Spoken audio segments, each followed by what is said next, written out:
Vi skal simpelthen spille det her spil. Ja.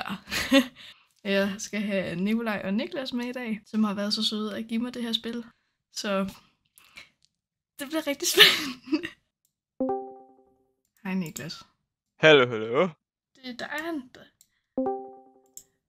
Nikolaj.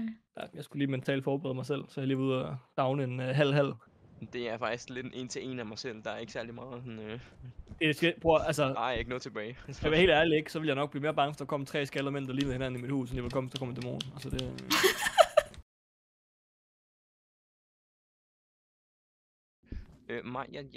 jeg tænker lidt, kan du ikke tage den der UV-lampe, der holder den der der? Nej, det er min lampe, det er helt sikkert. Okay, med dig, Nikolaj, det er min. Nej, okay.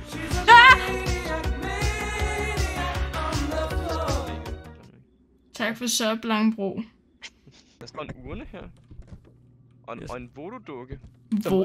En voodoo-dukke. En voodoo-dukke. Hvad er det for en lyd? Jeg fortæller jer bare, at den her maskine, jeg har, den viser, når der er nogle lamper, der lyser, så kommer vi tættere på den der spøgelse der. Og hvis der er alle 5 lamper, de lyser, så er jeg den, der har skrevet. Jeg synes, hun skal gå først nu. Ja, det synes jeg også. Jeg ser for Nikolaj går først.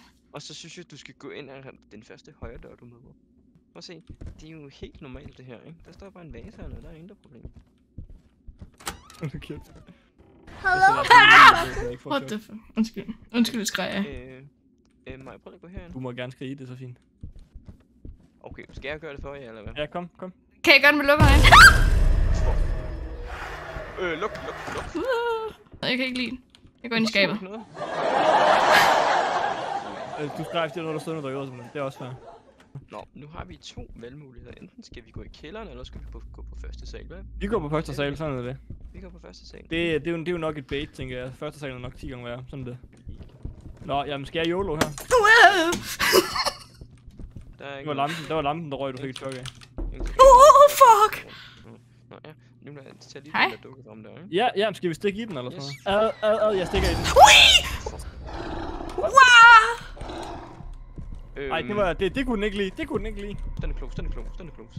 Den er ikke close længere. Luk øjnene med, den kan høre dig for helvede. Altså, den er ikke close længere. Nå, men jeg stikker ikke engang mere, det er fint. Der står jo flere nåle, der er i, ikke? Ja. Jo værre er det. Nå, jamen så er det godt, der er 1, 2, 3, No fucking shit, Sherlock. Der er 10 nåle i. Nej, trykker du J, så får du sådan en tablet frem. Og så er der en, der hedder Ghost og Evidence og sådan noget, ikke? Ja. Og der kan vi så gå ind, og så prøve at se, om der er nogen, der hedder noget med... Nogen, der har noget med voodoo-dukker at gøre. Men det er voodoo. Hvorfor siger du voodoo? Voodoo? Nej, det er der Det ikke. er fordi, jeg havde en dansk, der sagde voodoo. Den der voodoo-dukke der, altså... Jeg kan slet ikke se noget med den, så var det bare for sjov, jeg gjorde det, og nu bliver jeg jagtet eller hvad? Er det det, Ja. Fuck, man. Gå væk. Jeg kan høre den. Den er bag dig mig. Kom. Nej, okay, jeg var lige gang med... Jeg skal have lavet sådan en Luigi-lyd, eller Mario-lyd. Den der voodoo-dukke der, den var lige ved at slagte mig. Jeg var på 2%. Altså, jeg har I er på 60, mand. I er på 60, jeg er på 2. Jeg går ikke ind i... Ja, hvis jeg går ind i huset, så dør jeg jo. Altså, helt bogstaveligt talt.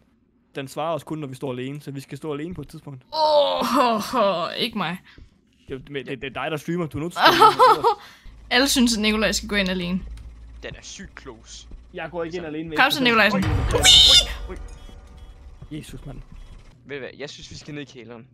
I må ikke forlade mig. Jo, kom igen, Nikolaj. Hvad var det? Der løb et barn forbi. Et barn? Kom. Ja. Den ånder mig i øret. Jeg kan ikke lide det her. Ja, den ånder også mig i øret. Hold op. Mike, gå lige ind i den. It's a me! Ej, tusind tak for raid, Krusedula. Velkommen til. Wow. Jeg tror, hun er dårlig øjne. Jeg sværger, du laver også nogle mig, du elsker det. It's a me, jeg er mig. Mig derind er døren. Hvis du går derind ad døren, der går lige ind til den der stol, der står derinde. Ej, nej. Jo, kom nu. Der sker ikke noget. Altså, slap nu mig i. Du aner ikke, hvad der sker, vel? Nej. Altså, det her det er kun en tredjedel af første level. Vi har ikke lavet det eneste objektiv endnu. Den er der ikke noget. Nej. Jeg har 3 ting, så jeg kan ikke bære mere. Det må være mig, der tager det. Korrekt. Hvor er den? Hvor er den?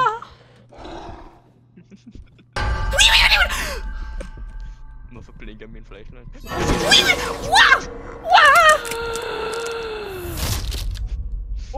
Jeg er død. Ja, jeg er død. Jeg er død. Ja, yes, jeg er død. Super. Er du ro? Han er revive. Den der hjertestarter. Jeg vil faktisk gerne dø nu, bare for at sige mig. Nej, det mener du ikke.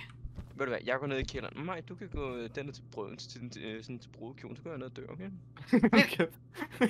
Så kan du bare tage en alene, hvis det er. Jeg kommer ikke til at sove i nat. Og chatten brokker sig over, at jeg har for meget lys. Tænd i min lejlighed! Eller også sover man rigtig. Det er gratis drømme, det her. Det er nærmest at få gratis filmbilletter, det her. Det er biograf. Hvorfor følger du efter? Den er tæt på mig. Maj, den er lige bag jer. Maj, den er tæt. Nej!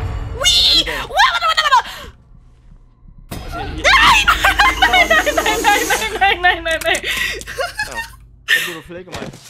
Hvordan? Nej, det er jo mig, der blev flækket. Nå, Sådan. Nå, det var det, jeg strejfede efter. Det var godt, at du tilkaldte den der mig. Nå, men så er du alene jo. Ej, det er fedt det her. Det kan jeg godt lide. Den er slet ikke. Altså, den er her ikke. Den er her ikke. Jeg mener det.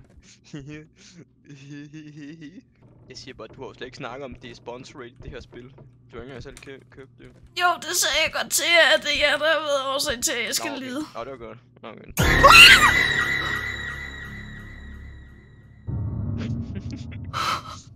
Hvad så?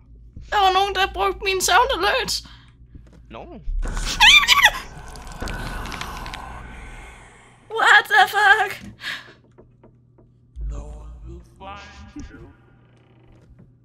Hvorfor snakker den lige?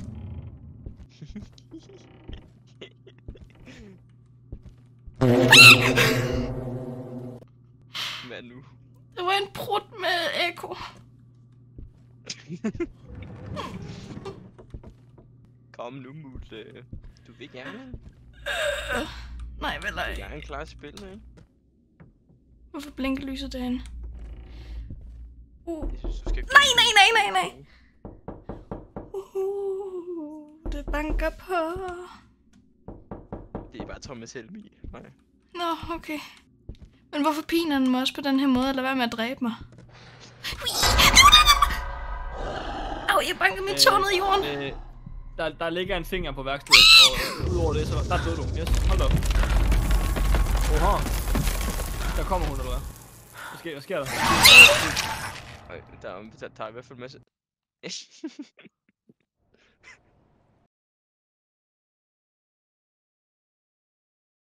Galt, du har en sixpack, mand. Jamen prøv lige at se på mig. Altså, jeg tror du undervurderer, hvor mange træer jeg har løftet her på den eneste, mand. Prøv lige at se, mand. Prøv lige at se de overarme der. Du har ikke engang noget, der udfylder dine bukser. Så mig. Nu synes jeg lige, du skal... Jeg var sådan, hvor ser du den sixpack hen? Der er ikke noget, jo. Det er faktisk privat ejendel, det der. Det siger inde i hans bukser, man. Hold kæft, der er meget rum herinde. Den spiller slet ikke ud. Jeg synes, du skal slukke lyset. Ej, jeg skal godt nok ikke slukke lyset. Gutter, hvis I donerer 20 kroner, så slukker 20 kroner, det er ikke nok. Det er virkelig ikke nok. Det gør jeg. Nej, 20 kroner er seriøst ikke nok. Hvor jeg donerer hen. Du skal ikke donere. Prøv at det er den terapistation koster alligevel i Tostrup, så det er fint. Hvad mener du? Er det en sodavand i IKEA, eller hvad? Hvad mine priser? Ej, det kan jeg slet ikke have. 100 kroner, så bliver lyset slukket i en time eller sådan noget. Det er da worth, altså. 100 kroner, så slukker lyset i en time. Worth. Det er fandme en god pris. God idé, som ham Nikolaj lige fik der. Vores case report, by the way, den er altså ikke, den har det ikke så godt. Vi fandt det rigtigt. Vi fandt spøgelset. Eller nej, vel hvad? Nej, nevermind. Vi døde bare. Det var faktisk den eneste. Okay, super. Yes, lad os komme i gang. Yes, godt. Nå, men det er jo stadig en brudekjole, kan vi sige. Skal vi så ikke måske, at det er jo samme hus jo, det er bare et andet spøgelse. Skal vi ikke måske ikke lige kigge på, hvad det egentlig er, vi skal lave i huset, så vi ikke går ind og dør, før vi finder ud af, hvad vi skal. Fordi igen, jeg var på 3%, før vi vidste det. Det er simpelthen stratten. Bare mod særlig pleje. Men kan den egentlig bedst lide folk alene, eller hvad? Ja. Okay, jeg går ud igen. Hvordan samler man døde rotter op? Hold da op, det var godt nok et hot skrig. Bare tag den og tryk, så skal du bare trykke på din venstre musikknap, og så har jeg jo en masse 5 i. Og det bliver hun ikke særlig glad for. Eller han Kom nu, selvfølgelig. Mike. Kom nu, Mike, gør den. Du vil Ja. gerne, du vil gerne med en del af klubben, ikke? Jeg tror, at du kan komme ind, når jeg er i gang. Nej, jeg Hvordan gør man? Faktisk, jeg ikke har delay på. kan godt sådan her. Hehe.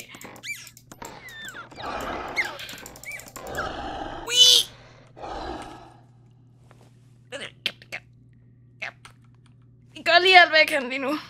Hallo. Tegn lige på maleriet. Der er nogle vilde lyd, der kommer. Hvad fanden om, det er Anders Sand og Mario, vi har med i studiet her. Det er simpelthen...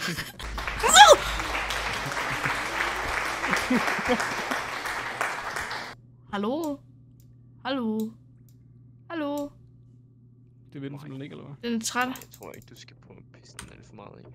Igen, den kan høre, hvad du siger, så den svarer dig på et eller andet tidspunkt, kan man sige. Jo. Prøv lige at fyre en joke af eller noget. Hvad hedder man, hvis man sover i en hjørnesofa? En vinkelsliber.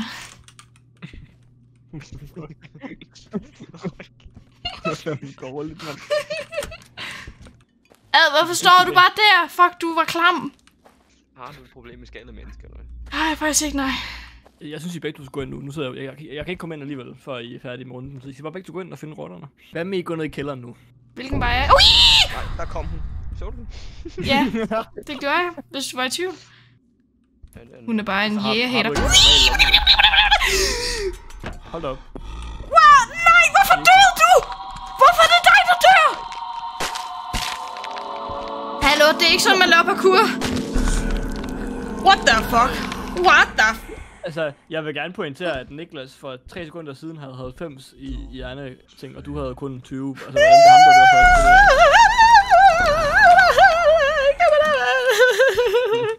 Udropstegn alder. Udropstegn dead 700.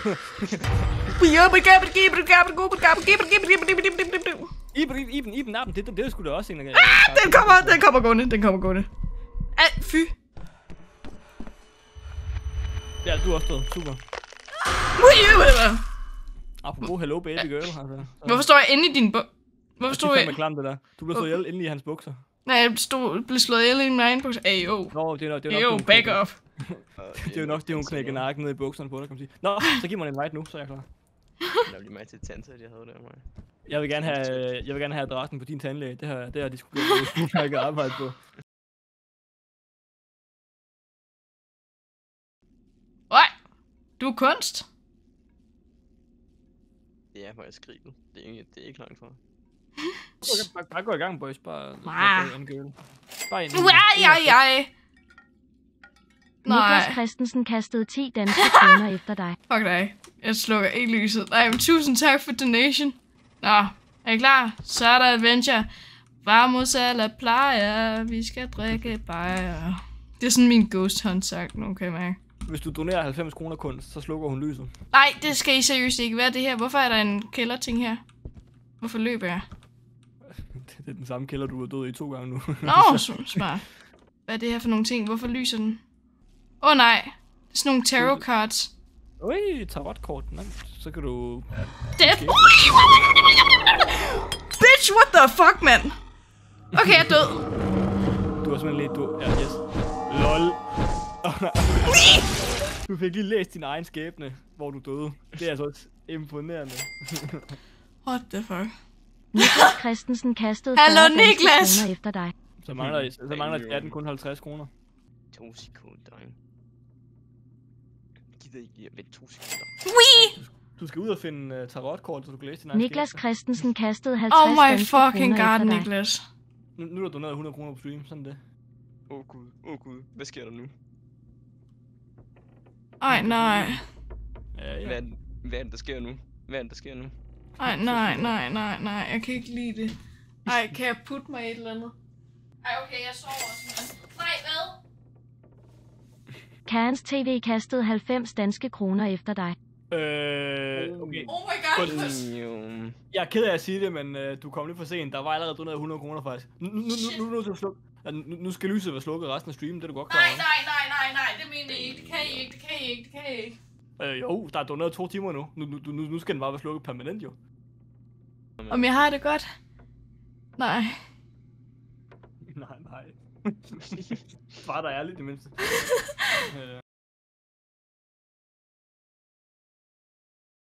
Nej, det kommer close. Den banker på ruden. Ui! Niklas Christensen kastede 10 danske kroner efter dig. Vamos a la playa, og vi kan godt i bajer. What the fuck? Var det jer, der nøs? Nej. Det var Niklas kæreste. Jeg kan ikke finde, at jeg står nede i kælderen. Er I bare gået fra mig? Nej, slet ikke. Hvor fanden er det første tænder, den der? Ui! Der var et barn. Fy for helvede. Den har været her. Hello? Are you in here? Hallo? Hvor er I henne? Nu prøver jeg lige at tænde det her lys rigtig mange gange. Fuck. Det kunne den ikke lige. Ui! Bitch, the fucker. Jeg tror umiddelbart, det var nede hos mig. Fuck, Der er stor et barn. Der er stor. Bitches. Wow, jeg havde horn ud af maven. Det er ikke en urne, den kaster med. Det er bare en flaske. Hvad skete der? Den er. Jeg går. Den lavede shik-shak-shuk. Ja, jeg smutter. Farvel mig. Nej, du kan ikke bare gå fra mig. Jo, det gør jeg. Den er ovenpå nemlig. Begynder den at male eller så? Ah, den er malet! Mener du det? Ja. Morgen hen. Var det jer eller mig? Det var mig. Det var Nikolaj og mig. Det var et lille barn. Det herovre. Bag dig. What the fuck? Hvorfor kan I skræmme mig? Show yourself. Mig bag dig. What the fuck?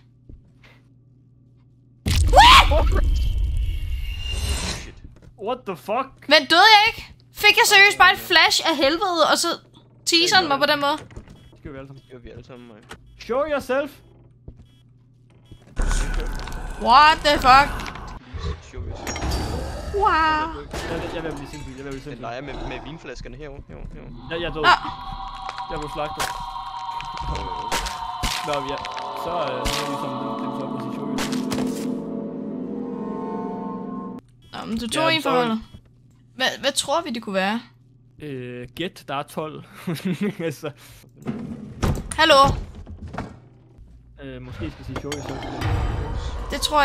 Det tror jeg, vi klarer det fint uden.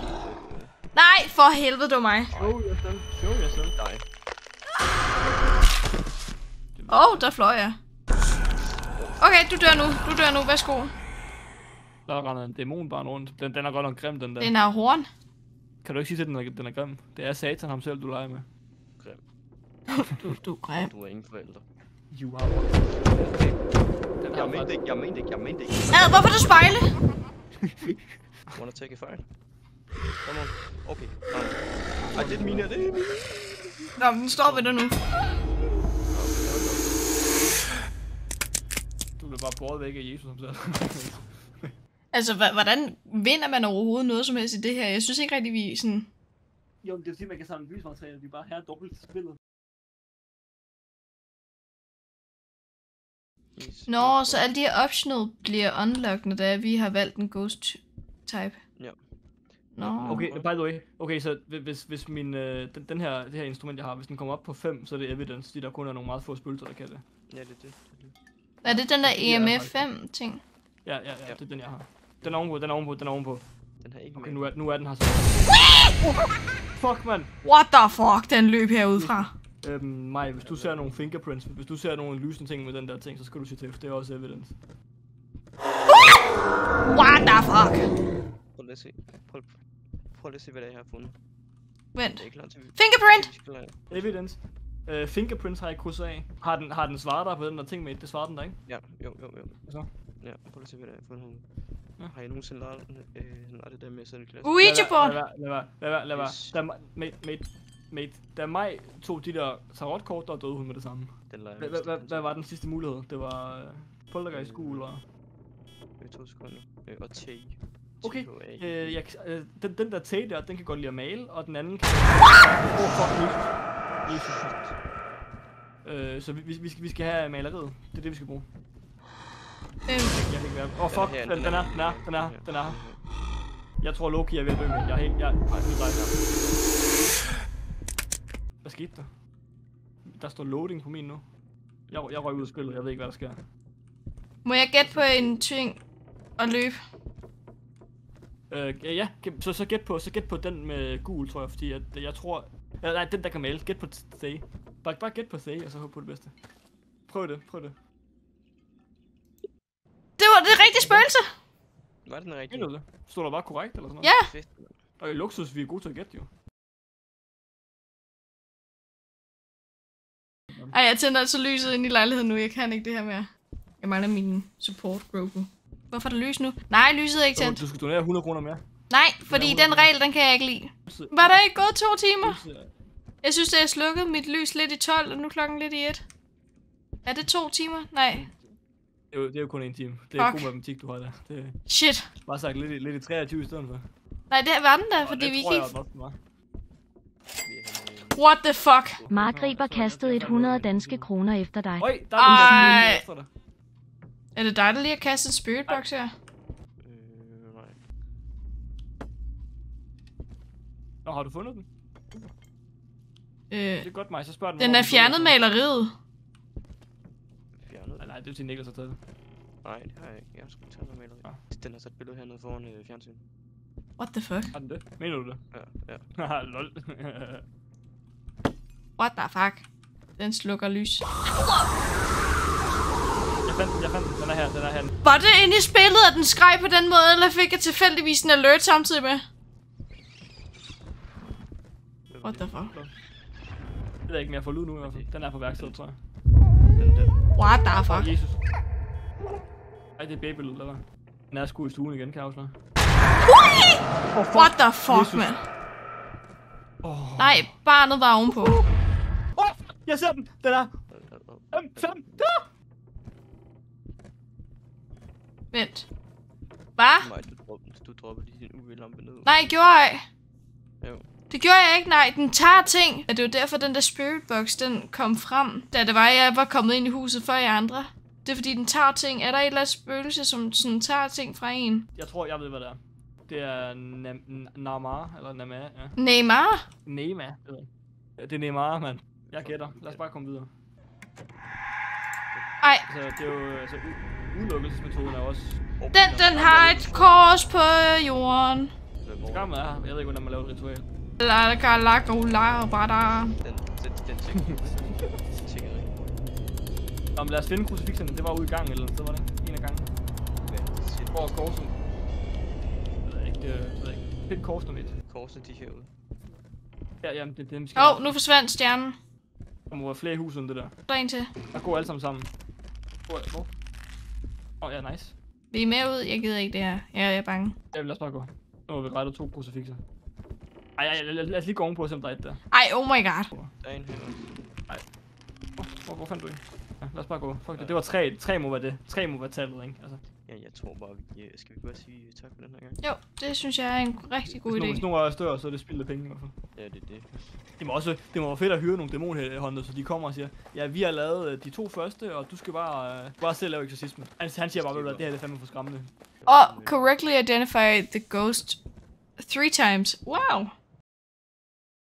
Det var, vores subgoal med at teste gyserspil på stream. Jeg ved ikke helt, hvad jeg synes om det, men tusind tak til alle jer, der så med. Jeg synes også, det var jeg ved ikke, om jeg kan sige hyggelig stream. Uhyggelig stream, kan jeg godt sige. Men tusind tak for al støtten i hvert fald. Tusind tak for subs og bits. Og tak til de nye followers, og tak for raid. Der skete så mange ting i dag, det er helt vildt. Men I må i hvert fald sove godt, hvis I kan. Og så ses vi igen på et eller andet tidspunkt. Så vi ses! Hej hej, godnat. Så godt.